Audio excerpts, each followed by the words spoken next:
Assalamu alaikum warahmatullahi wabarakatuh. Baada ya kumshukuru Allahu subhanahu na kumtakia rehema na amani kipenzi chetu mtume wetu wa daraja, mtume wetu Muhammad sallallahu alaihi wasallam, leo ikiwa ni siku nyingine, tuzungumzie tafsiri ya kuota unaswali.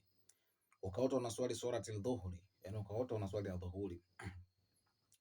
Je, mtu atakayeota katika usingizi wake akaota anaswali swala ya dhuhuri, hii ndoto ina maana gani ama ina ujumbe gani hii ndoto? Mwenye kuota anaswali swala ya dhuhuri katika siku angavu, yani ukaota siku angavu, maana yake jua lilikuwa linachomoza, ukaota unaswali lakini jua linawaka sana, siku angavu, basi jambo lake alilolisi atakuwa na nguvu nalo. Jambo ambalo kama umelisi jambo, basi hilo jambo litakuwa na nguvu nalo, kulingana na sifa yake siku hiyo.